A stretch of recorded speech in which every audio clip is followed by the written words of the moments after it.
सगळेजण ठीकच असतील. तर आज आम्ही चाललेलो आहे, पुढे कळेलच तुम्हाला, पुढे पूर्ण ब्लॉग बघा. तर भरपूर दिवसापासून जिकडे जायचं होतं आम्हाला तिकडे आम्ही जाणार आहे आता. आज पण शुक्रवार आहे, तारीख किती आहे बघा, 31 जानेवारी आहे 2025. तुम्हाला इथून पुढे ब्लॉग बघायला खूप भारी वाटणार आहे.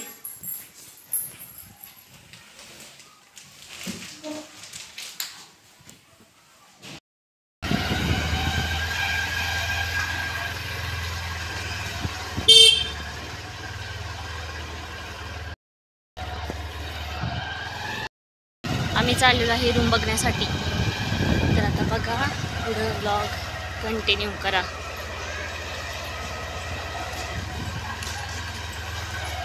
कसे आहेत काय तिकडले रूम बघा.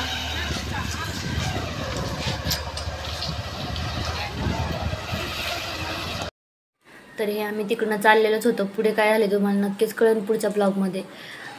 पुढच्या म्हणजे पुढेच कंटिन्यू केल्यानंतर. आणि म्हणजे ब्लॉग्स माझ्याकडे खूप सारे शूट केलेले आहेत, पण एडिटिंग करायला टाईम नाही. आणि हा ब्लॉग मी पहिले पण टाकला होता, पण आत्ता पण काय माहीत तुमच्यापर्यंत पोहोचू शकतो का नाही. तर चाइल्ड सेफ्टी म्हणून रिमूव्ह करा असं आलेलं, तर त्याच्यामुळे आता हा येतो आहे का नाही माहीत नाही. आलाच तर बरं आहे. तर बघाच, पुढे कंटिन्यू करा. काय झालं काय नाही नक्कीच तुम्हाला कळेल. माझ्या एका फ्रेंडनी मला बोलवलं होतं, तर तिकडे चाललेलो आम्ही तिच्याकडेच. ती बोललेली की आहे म्हणून रूम वगैरे. तर तिथे गेल्यानंतर आम्हाला समजलं की तिकडे रूम नाही आहे, खाली नाही रूम, आणि 1-2 आहेत तर ते तिकडे खूप जास्त लांब होतं आहे. म्हणून नको, मग वाटलं असं की नको जायला, जाऊ दे. तर ही रडत होती त्या सगळ्या मुलींना बघून. नंतर खूप खेळली, खूप म्हणजे खूप खेळली. तिला खूप भारी वाटलं परत, पण स्टार्टिंगला पाहिल्यानंतर रडत होती ते. हे माझी मैत्रीण आहे आणि त्याच्या 2 मुली आहेत.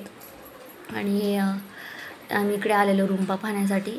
तर तो माणूस थोडा टाईम लागणार तो येण्यासाठी, म्हणून आम्ही इकडे थांबलेलो.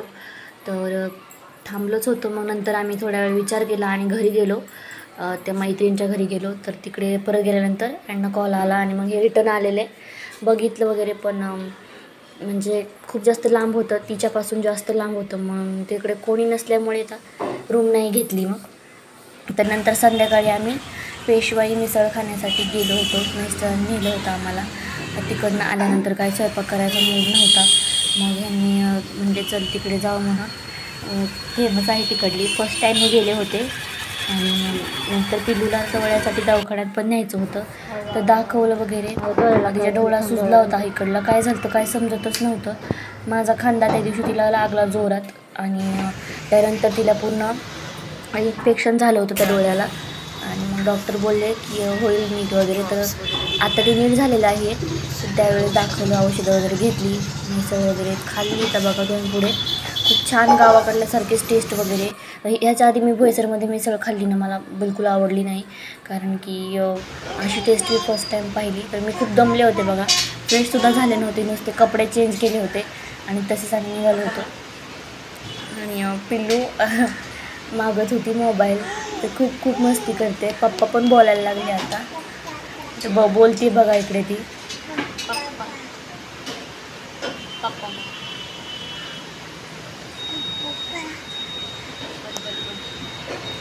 तर आता तुम्हाला सगळ्यांतर माहीतच आहे, लहान मुलं असल्यानंतर जेवताना थोडा प्रॉब्लेमच येतो. कुठे बाहेर गेल्यानंतर किंवा घरी असलं तरी. मग ती मला खाऊच देत नव्हती व्यवस्थित. तरी पण मग आधी फास्ट तिला पण गुलाबजामुन वगैरे चारलं मी. आणि नंतर मग मी पटापट खाऊन आम्ही निघालो तिकडनं. आणि तिथे एक स्कूल आहे, तिकडे स्कूलचं काहीतरी फंक्शन होतं. आम्ही तिकडे थोड्या वेळ थांबलो. आणि खूप छान वाटत होतं तिकडे पण गेल्यानंतर. लहानपणीच्या आठवणी म्हणजे आल्या मला, की लहानपणी मी पण असे स्कूलमध्ये डान्स वगैरे करायचे. तर तसंच होतं तिकडे, खूप छान होतं. आणि मग तिकडे थांबलो आम्ही. प्रत्येक वेळेस तिकडे काय ना काय असतंच, आणि त्याच्यामुळे थांबलेलो आम्ही. डान्स वगैरे होते इथं. तर बघितलं वगैरे. आणि तर त्यानंतर आम्ही निघालो. थोड्या वेळ 5-10 मिनटं बसलो आणि निघालो घरी. घरी आलो आणि मग पिलूला खाऊ वगैरे भरवला, पिलूला झोपी लावलं, आणि मग मी पण थोडासा आराम केला. तर बाय बाय, भेटूया पुढच्या ब्लॉगमध्ये. नक्कीच माझ्या